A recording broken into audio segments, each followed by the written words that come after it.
padre de la fe. Dicen que la fe es la certeza de lo que se espera y la convicción de lo que no se ve. Hebreos 11:1, ¿verdad? Entonces, muy importante. Entonces, de eso se amparó Abraham como padre de la fe. Ahora bien, decía yo, ¿por qué le dicen el padre de la fe? ¿Por qué Dios le dio ese nombre, esa reverencia? ¿Por qué lo ordenó de esa forma? Y bueno, hay que conocer un poquito de Abraham. Entonces traje algunas notas así rápidas para conocer un poco sobre Abraham, ¿verdad? Su nombre, Abraham o Abraham, que viene del hebreo Abraham, ¿verdad? Y que bueno, ¿qué significa? Su nombre significa el padre de muchos pueblos. Dice la historia de Abraham que Dios le concedió una promesa, y que esta promesa es que le iba a dar una gran descendencia, y le iba a dar una tierra prometida. Bueno, el deseo de convertirlo en el origen de un pueblo del que sería con Dios, y el que le haría la tierra de Canaán como una posesión perpetua.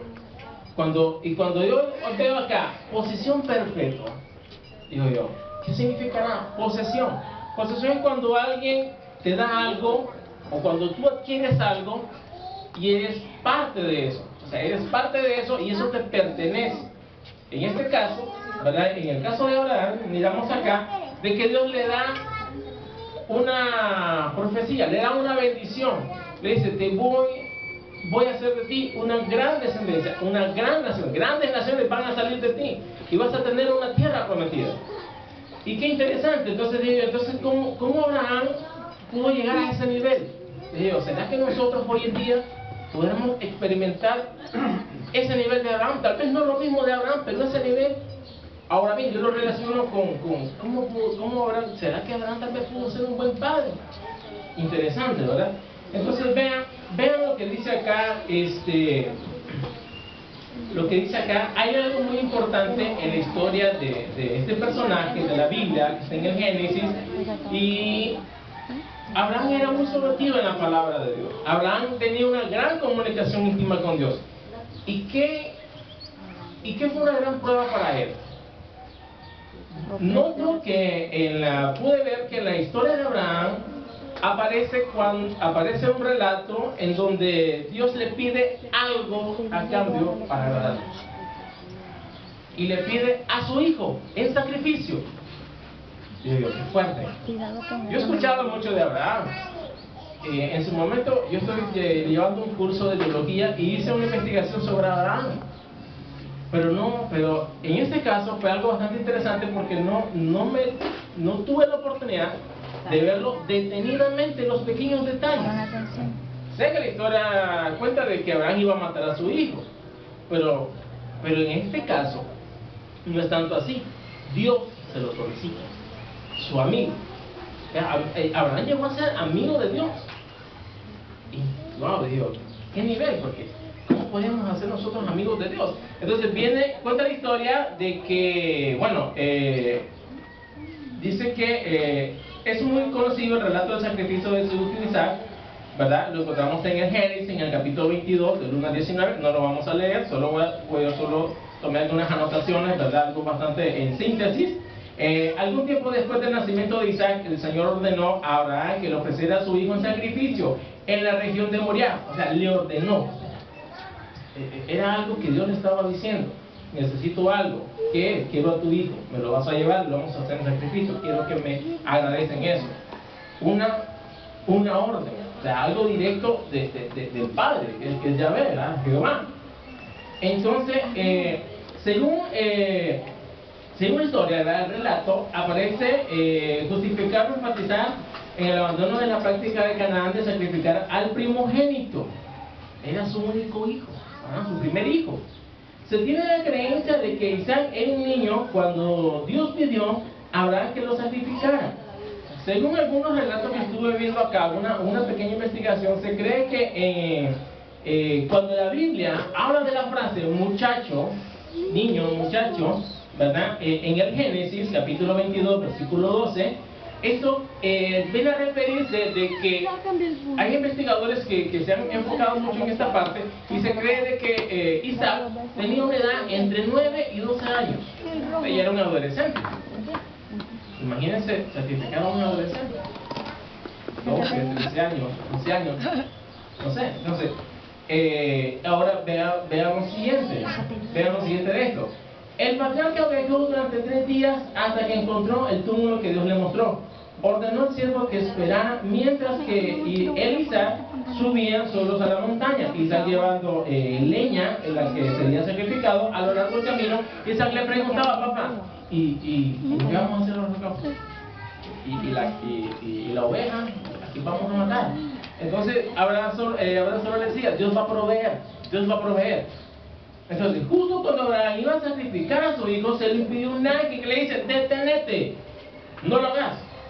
Imagino que en esa escena se le apareció instantáneamente el ángel, o no sé de qué manera se le apareció, pero dice: no lo hagas, no lo hagas. Y Abraham se sorprende y viene acá y dice: no extiendas tu mano contra el niño, ni le hagas nada, pues ahora conozco que eres temeroso de Dios. Y en ese lugar le dio un carnicero y lo sacrificó en lugar del hijo. Así se dice que ahora se llama el monte que Yahvé provee. Entonces, a recompensa de su obediencia recibió otra promesa de una numerosa descendencia y prosperidad después de este acontecimiento. Dice que Abraham fue temeroso de Dios y llegó a sacrificar a su hijo. Y la palabra temeroso la estaba viendo un poco, ¿verdad? Y aquí encontramos de que Abraham tenía 3 características en todo su largo, en esta relación íntima con Dios. Número 1, había disposición. Había disposición en Abraham. Y disposición, estuve viendo, ¿qué es disposición? Mucha gente relaciona el concepto de disposición con el compromiso, y es totalmente diferente, déjenme decirle eso. Disposición, una persona que toma una orden. Interesante, viene Dios y le dice: voy a darte una orden, necesito que vas a sacrificar a tu hijo, o un adolescente, ¿verdad?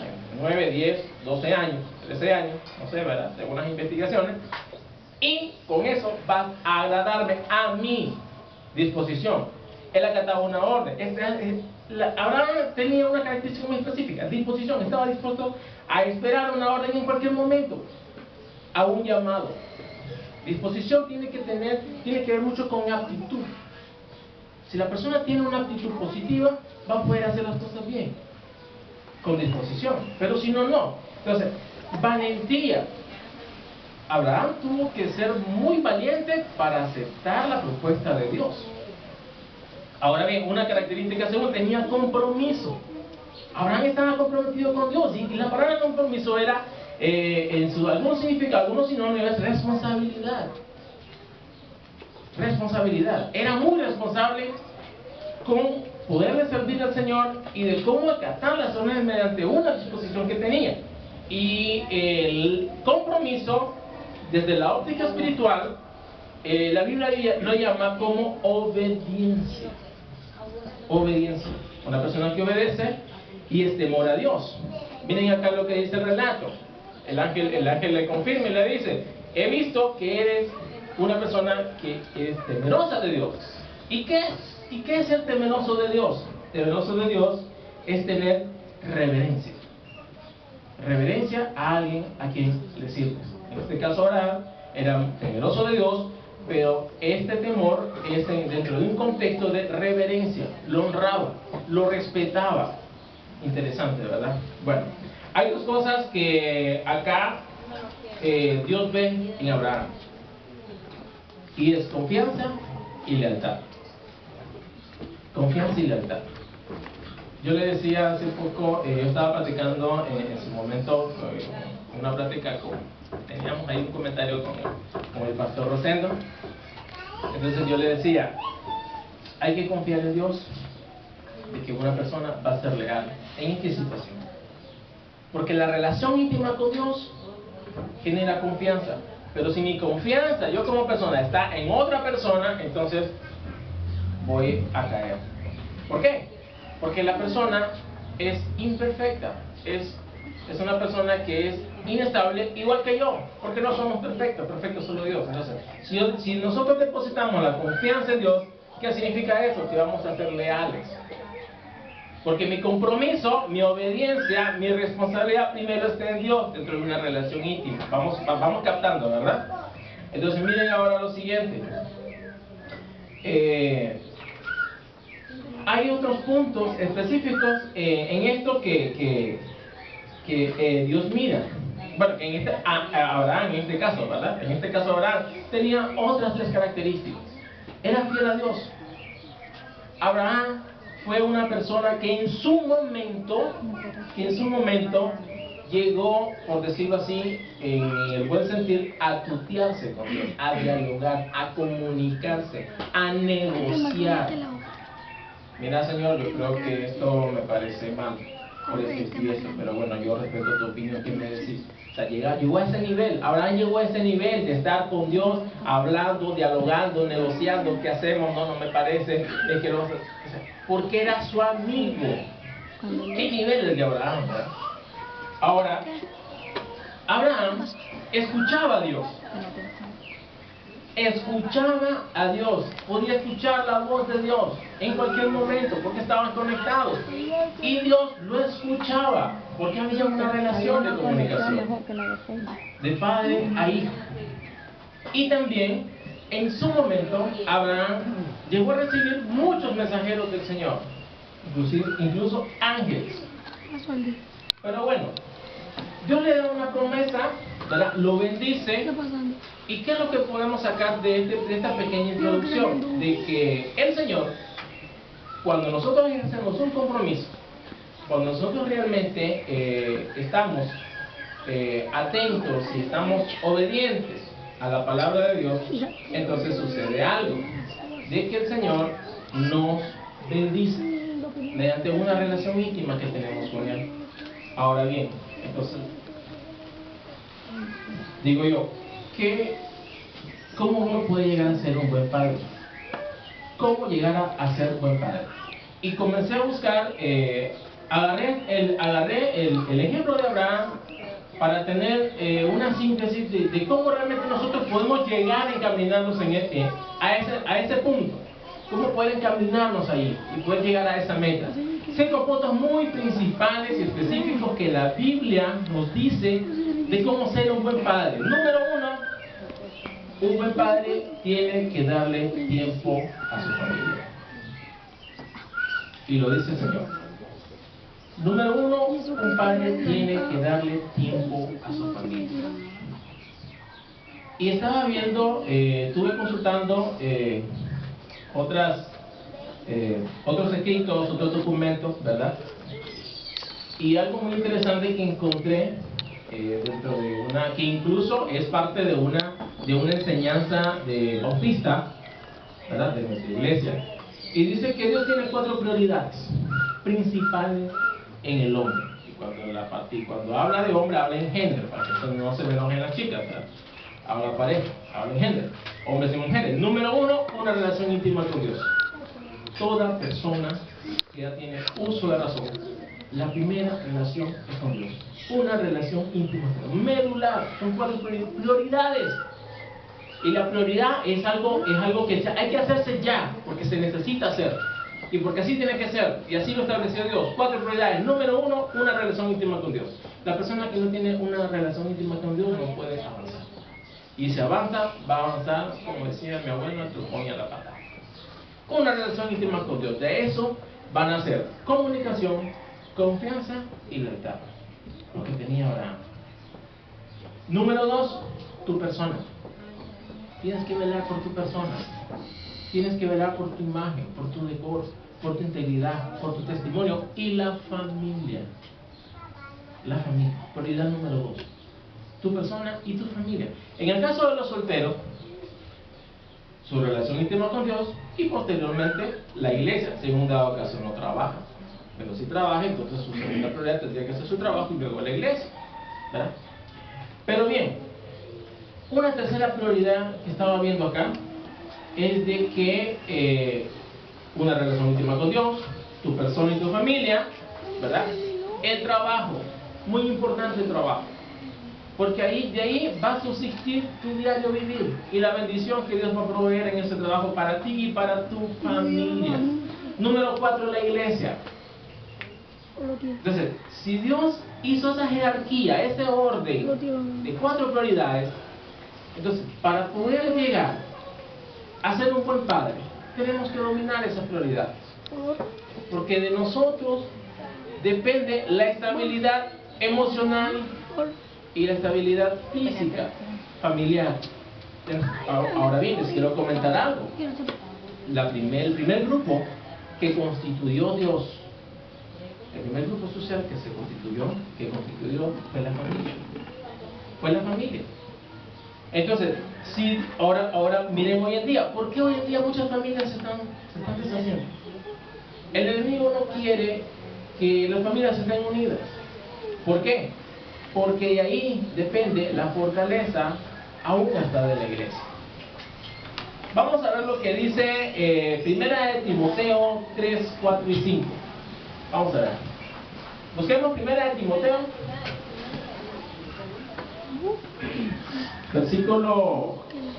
capítulo 3, 4 y 5.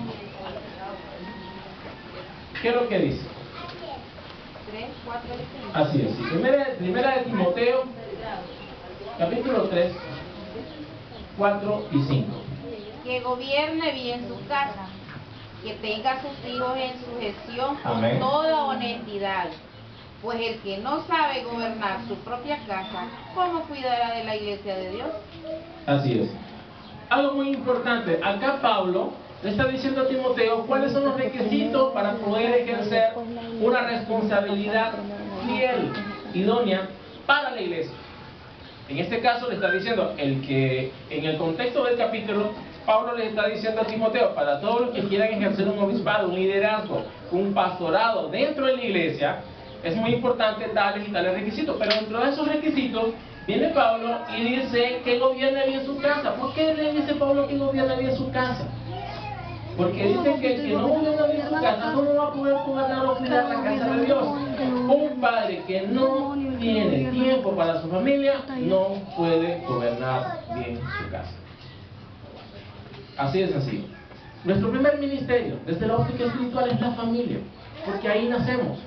Ahí nos comenzamos a formar, ahí comenzamos a convivir con nuestros demás familiares, tíos, primos, abuelos, abuelas, mamá, papá, hermanos. Sí, lo podemos ver como un ministerio. Entonces, si nosotros no tenemos tiempo para ese primer ministerio, para ese primer grupo que constituyó el Señor, desde la óptica social, que es la familia, entonces no podemos llegar a ejercer un pastorado para gobernar la casa de Dios. Así de sencillo, hermano. Y si lo dice Dios es porque así es. Ahora bien, número 2, muy importante en esto. Pero bueno, vamos a tocar otro tema, otro principio. Miremos Deuteronomio, capítulo 6, versículos 6 y 7. ¿Qué nos dice Deuteronomio? A mí me gusta que la gente lea.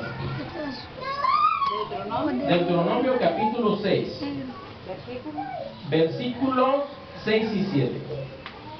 Y estas palabras que yo te mando hoy estarán sobre tu corazón, y las repetirás a tus hijos y hablarás de ellas estando en tu casa y andando por el camino y al acostarte y cuando te levantes.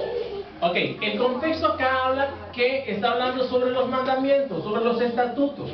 Dios está dando orientaciones con respecto a esto, ¿verdad? Entonces viene acá, y estas palabras yo te mando, hoy estará sobre tu corazón. Entonces, ¿qué significa? Que para ser un buen padre, nosotros tenemos que primero, en esta relación íntima con Dios, de acuerdo a las prioridades, que estaba diciendo anteriormente, Dios se comunica con nosotros y nos dice qué es lo que nosotros tenemos que transmitirle a nuestra familia. Y acá dice, en el versículo 7, y las repetirás a tus hijos. No dice a los compañeros de trabajo, no dice al vecino, primeramente es a tus hijos, a tu familia. Y harás de ellas estando en tu casa. ¿Qué decía el versículo de Timoteo? Que primero hay que saber gobernar bien la casa. Pero para poder realizar todo esto que en su momento Dios nos está demandando, como buen padre, tenemos que darle tiempo a la familia. Pregunta: ¿cuánto tiempo le estás dando a tu familia? No me lo contestes. ¿Cuánto tiempo estás dedicándole para la familia? Después que llega de trabajo, ¿qué es lo que hace? Comen, te acuestas, ves televisión, ves la novela, que no les recomiendo que vean novelas. Las novelas no tienen nada edificante. Eso yo lo compartía con una amiga. Y yo retaba a mi amiga y le decía: decime por lo menos una cosa que sea edificante en una novela. Y yo me siento con vos y te invito a tomar gaseosa, hacemos palomitas de maíz y me damos una novela. Pero en la novela no hay nada edificante. Eso destruye la familia. Ojo con eso. Es cierto. Hermanos, ¿cuánto tiempo le estamos dando a la familia? Y si le estamos dando tiempo, ¿el tiempo que le damos es realmente compensable? ¿De acuerdo a la voluntad de Dios? ¿Delante de Dios? Porque podemos decir: sí, yo le doy tiempo, pero ¿cuánto? ¿Te da ese tiempo para poder escucharlo, para poder compartir, para hacer comunión con ellos? Interesante. Pero avancemos. Número 2, para ser un buen padre. Los buenos padres ejercen una comunicación con sus hijos. Y cuando hablan de comunicación, el contexto de comunicación yo lo relaciono a la prioridad número 1, una relación íntima con Dios. Cuando nosotros estamos orando, nos comunicamos con Dios, ¿sí o no? ¿Verdad que sí? Y cuando nosotros nos comunicamos con Dios, lo hacemos con confianza. Con confianza. Entonces, un buen padre tiene que ejercer una buena comunicación con su hijo. Ahora bien, miremos algo muy importante en el libro de Santiago. Vámonos a Santiago, capítulo 1, versículo 19.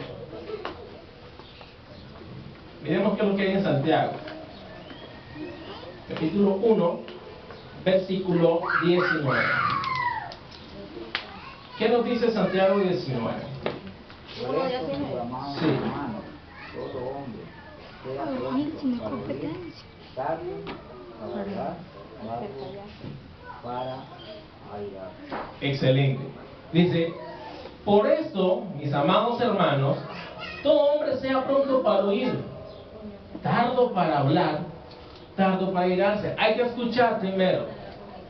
Si nosotros sabemos escuchar, es porque nos estamos comunicando. ¿Tú escuchas a tu hijo cuando le das tiempo? No. ¿Le estás dando tiempo o no le estás dando tiempo? Y si le das tiempo, ¿cuánto tiempo le das? ¿Los estás escuchando? ¿Te enojas rápido cuando él te quiere consultar algo? Acá la palabra de Dios dice: hay que ser tardos para hablar. Yo he visto escenas en algunos amigos, cuando los llego a visitar a su casa, que a veces el hijo le dice algo al papá o a la mamá y de repente explotan. Porque tal vez algo que está haciendo entendido, pero le está tratando de explicar el hijo, entonces digo yo: wow, no hay comunicación. Ahora, con esto no quiero decir de quién va a ser, quién es el culpable, si el papá o la mamá. No estamos buscando un culpable. El punto es, el detalle es el del tiempo. ¿Qué comunicación estás teniendo con tu hijo? ¿Lo estás escuchando? ¿Estás realmente tratando de escuchar, de entender lo que él te transmite en algún momento? ¿Lo has buscado o estás esperando con un ego, con un orgullo a que él te busque? Interesante, ¿verdad? Entonces, ¿cómo? Ahora bien, y si lo escuchas, ¿cómo lo escuchas? ¿Con tiempo? ¿Con prisa? ¿O con dedicación? Interesante.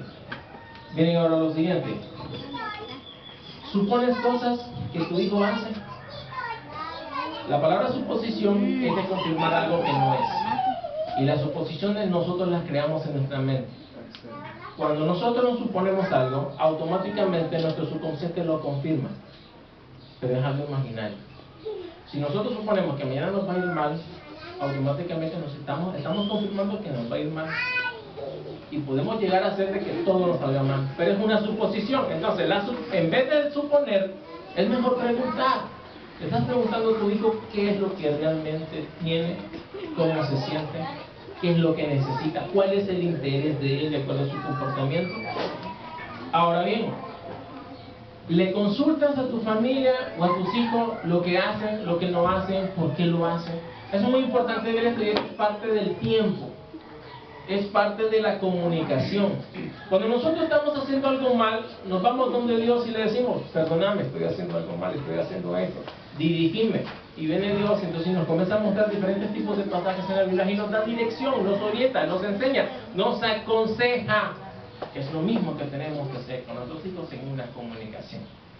En ese tiempo que nosotros tenemos que dar. Punto número 3, hermanos. Vamos avanzando. No es mucho porque realmente es una reflexión, pero algo bastante importante. Punto número 3 para ser un buen padre.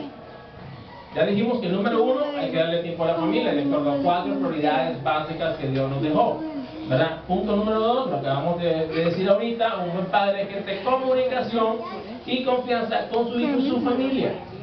Punto número 3, el padre disciplina y ama, pero también da elogios. Yo lo estaba comentando con una persona, ¿verdad?, que le estaba consultando esta parte de acá y esta persona me decía, qué contraste, cómo Dios viene, disciplina, pero a la vez también te da elogios. Entonces yo, ¿por qué contraste, Dios? Pero ese es Dios. Sí, me dice, pero ahora lo relacionamos a la vida. ¿Cómo yo puedo darle algo a alguien cuando lo estoy disciplinando? Cuando lo estoy castigando. A mí no me gusta usar mucho la palabra castigo, más bien disciplina. Entonces digo yo, bueno, el Señor es soberano en eso, pero bueno, vamos a ver qué significa eso. Y vean, nos vamos a ir a... Pero antes de que nos vayamos al principio, estuve viendo eso de disciplinar. Estaba investigando algunos sinónimos, su concepto de disciplinar, y estaba viendo algunos sinónimos de ellos. Disciplinar no es castigar. Nada que ver. Nada que ver. Castigar es otra cosa, algo bastante negativo. Disciplinar es, de acuerdo a un contexto espiritual, es aconsejar, es corregir, es educar, es limitar a sus hijos de algunos privilegios en los cuales ellos están siendo beneficiados, y ya les voy a explicar. ¿Ya? Y antes de esto hay que escucharlos. Nos dice el punto 2. Un buen padre primero se comunica con sus hijos y los escucha. ¿Qué es lo que decía el principio de Santiago? Hay que ser rápidos para escuchar, tardos para airarnos, pero también hay que saber hablar. No podemos hablar de una manera fuerte al hijo. Nuestro comportamiento va a ser un impacto negativo o positivo en cualquier persona, y no solamente con el niño, no solamente con un hijo, puede ser con un padre, puede ser con mi hermano, puede ser con el vecino, con el primo. Decimos en la parte secular que una acción se convierte en una reacción, pero bien. Entonces, disciplinar desde la óptica espiritual es aconsejar, corregir, educar. Pero antes de eso es escucharlos. Y vamos a ver lo que dice el Proverbios 25. Colosenses 3:21. ¿Qué nos dice Colosenses 3:21? ¿Quién lo puede buscar? ¿Quién lo puede buscar ahí en su Biblia? Yo acá lo estoy buscando. Mi Biblia no la traje porque se me ahogó. Gloria a Dios. Colosenses 3:21, perdón. ¿Qué nos dice Colosenses 3:21? Ya lo tenemos. ¿Quién lo puede leer? Padres, no exasperéis a vuestros hijos, para que no se desalienten. Wow. Padres, no exasperéis a vuestros hijos, a sus hijos, para que no se desalienten. Y la palabra desalentar es desmotivar, desanimarse, se desmotivan.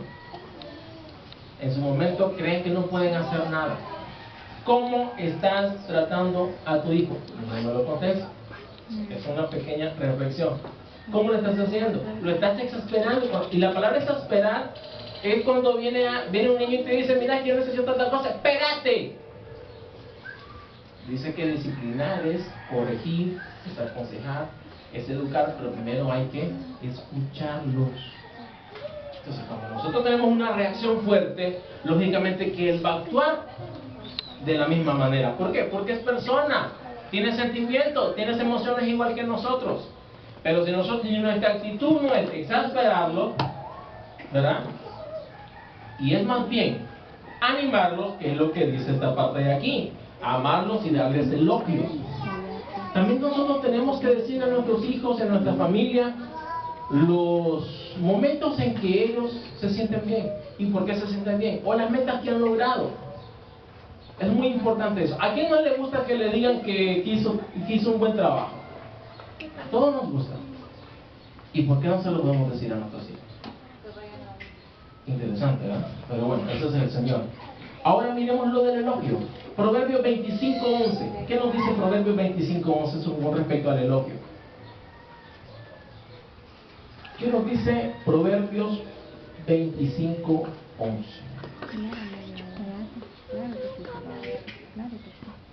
Proverbios capítulo 25, versículo 11.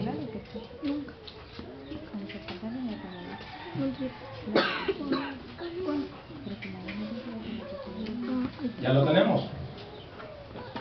Esto nos sirve también para ejercer y buscar rápido los principios. Proverbios 25:11 con respecto al elogio. ¿Qué es lo que dice la palabra de Dios con respecto a eso? ¿Quién lo puede leer, hermanos? Manzana de oro con figura de plata es la palabra dicha como conviene. Ok. Manzana de oro. ¿Sí? ¿Manzana de oro? Manzana de oro Ajá. con figura de plata. Con figuras de plata. Esa es la palabra dicha como conviene. A como conviene, no a como la queremos decir. Muy importante eso. Hay que ser... ¿Qué es lo que nos dice acá al principio? Que los elogios van a enriquecer el carácter o madurez espiritual de la persona. Si nosotros elogiamos a alguien con palabras, como dice al principio, y lo relaciona con una fruta, manzana de oro, algo valioso, una palabra valiosa, una palabra de aliento, una palabra que le levante el ánimo. Si tenemos una comunicación con nuestros hijos y nos sabemos comunicar con ellos y los escuchamos y no nos exasperamos de lo que nos dice, que primero lo estamos escuchando, y los disciplinamos bajo bajo esta jerarquía espiritual, aconsejarlos, corregirlos, educarlos, entonces en su momento, cuando nosotros los disciplinemos bajo este contexto espiritual, ellos van a entender que cometieron un error. Y cuando nosotros los elogiemos, no nos van a decir lo que hoy comúnmente dicen, porque eso sucede en mi familia con mi sobrino. Primero me pegas y ahora me estás regalando gaseosa. Sí, y es algo cierto. A simple vista, algo superficial, pero es cierto. Cualquier persona dice, vean que es lógico. Primero me pega, ahora me está regalando gaseosa, me va a llevar a comer helado. Entonces, es importante manejar esta parte. ¿Por qué? Porque si nosotros disciplinamos bajo lo que Dios nos dice, bajo la voluntad de Dios, entonces ellos específicamente van a comprender el error que están cometiendo. Y cuando ellos comprenden el error que están cometiendo, automáticamente ellos mismos se autocorrigen y vienen perdón. Sí, perdóname, discúlpame, no lo vuelvo a hacer. Muy importante.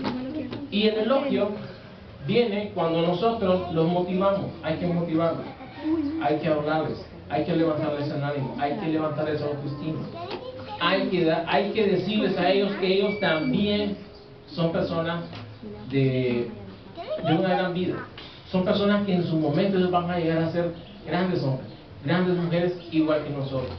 La relación íntima con Dios se desencadena todo esto, porque como Dios nos trata, cuando nosotros lo buscamos a Él en una relación íntima, es lo que Dios nos transmite a nosotros y es lo que Dios quiere que tú le transmitas a tu familia.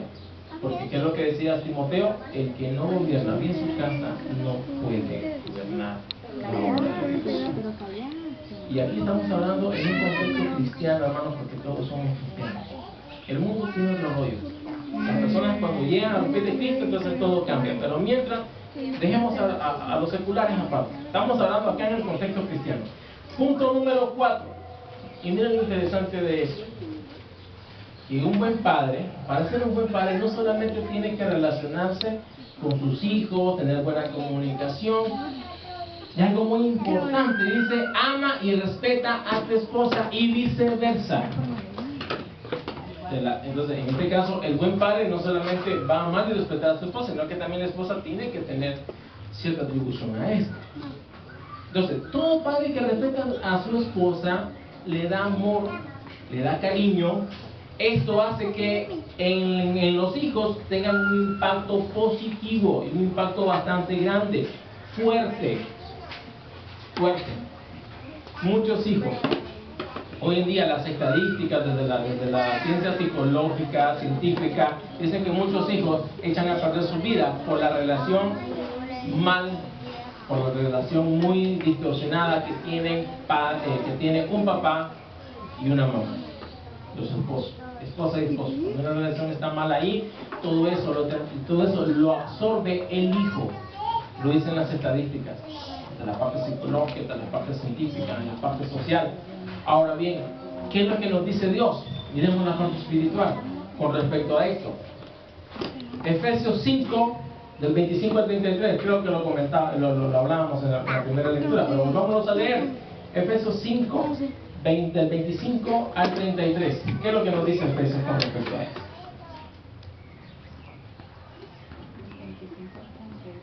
Efesios 5, del 25 al 33.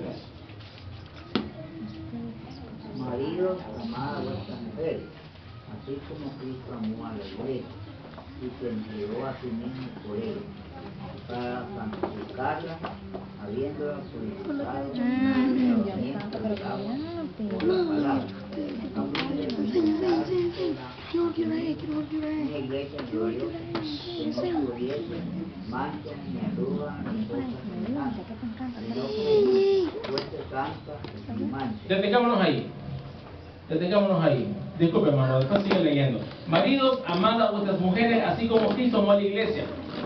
Miren qué relación, y miren lo que dice en Timoteo.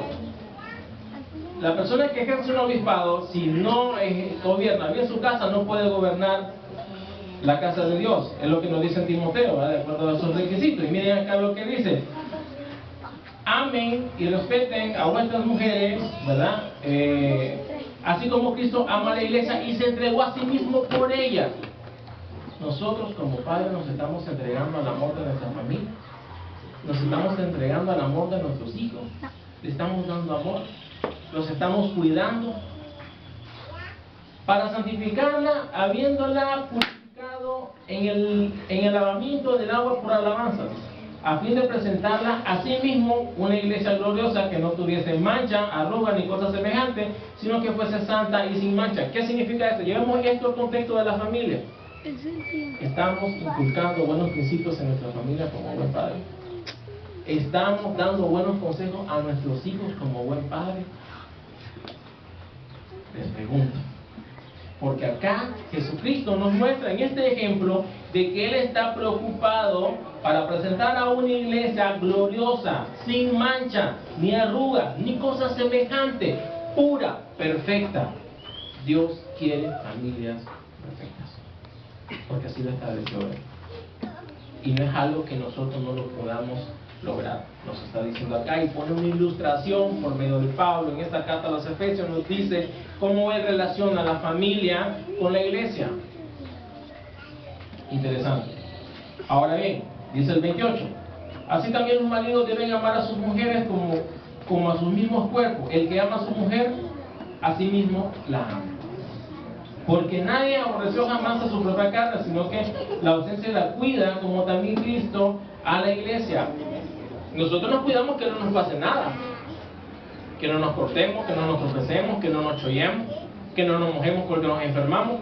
¿Estás cuidando tú así a tu familia, a como te cuidas tú? ¿Estás cuidando tú a tu esposa, a como te cuidas tú? Solo porque está en la casa, porque está bien, porque tiene el pan de cada día, no es suficiente. Lo material se acaba y se puede recuperar. Pero el sentimiento y el corazón de una esposa y de la familia hay que construirlo y se disfruta cada día. Hoy tenemos dinero, mañana no, porque no lo podemos disfrutar porque no lo tenemos. Pero sí podemos tener a la familia, ese sentimiento y ese amor. Interesante, ¿verdad? Cómo Dios nos habla.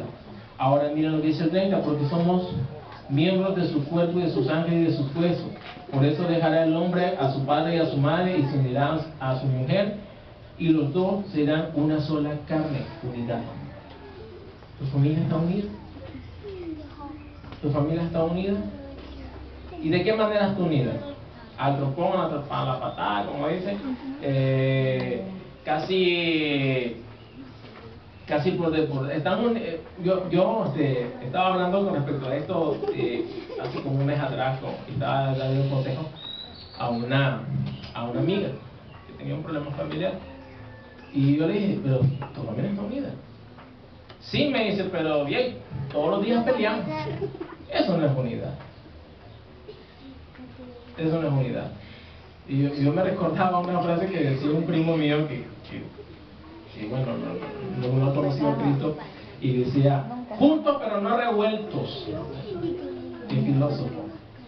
Están juntos, entre comillas unidos, pero no se quieren, no conviven, no hacen comunión. Y eso quiere decir esa frase, juntos pero no revueltos. No hay comunión, no hay una convivencia fraternal como Dios manda. Y dice que el marido y la esposa, la mujer, se van a unir y van a ser una sola carne, van a ser unidos, no van a ser separados. Dios mandó a unir familias, no a que se separen. Miren lo que dice el 32, grande es este misterio, mas yo digo con respecto de Cristo y de la iglesia, por lo demás cada uno de nosotros ame también a su mujer como a sí mismo, y la mujer le respecta a su marido. Y yo me acordé, y yo comencé a abrir un poquito de la palabra respeto, y estuve analizando algunos significados de la palabra respeto, porque ahí salió un chiste de una muchacha que bueno, dice eso en la iglesia, y decía, bueno, sí, yo lo respeto, pero no lo quiero, porque no me quiero. Interesante. Entonces me acordé de eso inmediatamente. Entonces vengo y digo, ¿qué significa la palabra respeto? La palabra respeto en este contexto es considerar, venerar, tener temor, admiración, honra, ¿verdad? Ante algo o alguien. Es muy importante eso. El respeto no solamente es admirar, también está el amor, está el cariño. Por eso dice, ama y respeta a tu esposo, y también viceversa. Punto número 5, y con esto terminamos. Enséñale a la familia el ejemplo de amar a Dios. ¿Estás realmente inculcando ejemplos cristianos en tu familia? No se preocupen, es un espíritu. ¿Están realmente ustedes inculcando buen ejemplo cristiano a tu familia? El mejor legado de un padre es enseñarle a tener una buena relación íntima con Dios, a tu familia, a tus hijos. Crear una relación en donde puedan tener esa confianza y esa lealtad de dialogar, de hablar. Abraham dialogaba. Abraham llegó a tutear a Dios y a decirle, no destruyas Sodoma y Gomorra. Y llegó a negociar. Y Dios le dio espera en su momento. ¿Por qué nosotros no podemos dialogar con nuestras familias? ¿Por qué nosotros no podemos comunicarnos y estar ahí en ese va y viene y poniéndonos de acuerdo? Es muy importante eso. Hacerlos que dependan de la palabra de Dios, hacerlos que dependan de Dios, no de nosotros. Tenemos que primero depender de Dios en un compromiso, es un compromiso.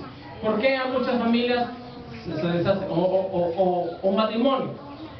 Porque ambos confían en sí mismos y eso es negativo, eso es garrafal. Número 1, mi compromiso es con Dios. Si yo me caso,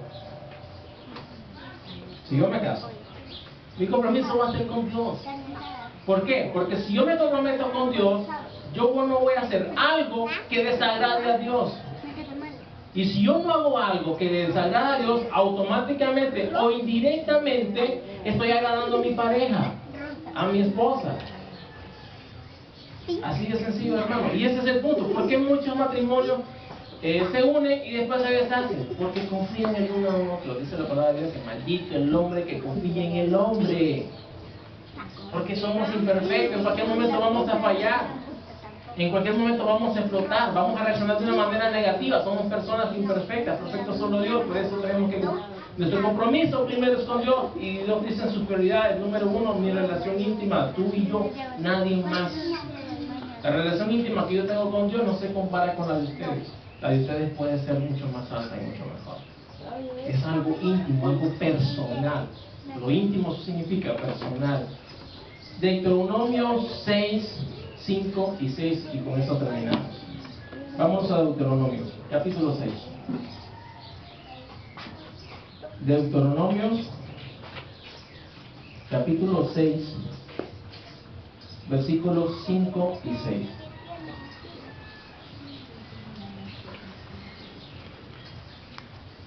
Y amarás a Jehová tu Dios de todo tu corazón y de toda tu alma y con toda tu fuerza. Y estas palabras que yo te mando hoy estarán sobre tu corazón. Interesante, ¿verdad? Una relación íntima con Dios significa amar a Jehová tu Dios con todo tu corazón. Y cuando el contexto del principio habla todo, todo es todo. Así, todo es todo. Con toda tu alma y con todas tus fuerzas. ¿Estás amando a tu familia con todas tus fuerzas? ¿A tu esposa, a tus hijos? ¿Estás dando todo el tiempo que ellos necesitan? Te pregunto. Y estas palabras que yo te mando es una orden, es un mandato. No es algo que a Dios se le ocurrió hoy decirlo por decirlo, es algo que debemos obedecer, que era lo que tenía Abraham, obediencia. Por eso le fue bien. Y estas palabras que yo te mando hoy estarán sobre tu corazón. ¿Por qué especifica el contexto tu corazón? Porque de ahí están las emociones, de ahí nace el amor. Cristo murió en una cruz por amor a nosotros, porque nos amaba. El corazón de Dios era tan perfecto y tan grande, y a la vez sigue siendo así, y por eso dio su vida por nosotros. Tal vez nosotros no vayamos a tener ese nivel de dar la vida por alguien, por otra persona. Pero hermano, 5 pasos importantes en esto. Para ser un buen padre, tienes que darle tiempo a tu familia. Tienes que ejercer buena comunicación con tus hijos. Hay que disciplinar y amar, pero también hay que darle elogios. Hay que respetar y amar a nuestras esposas. Y hay que enseñarles el ejemplo y el mejor legado, la palabra de Dios. Dale ese ejemplo. Dale ese ejemplo. Ahora, no existe un padre perfecto, pero Dios te da herramientas para que seas un buen padre. Pongámonos de pie, vamos a orar.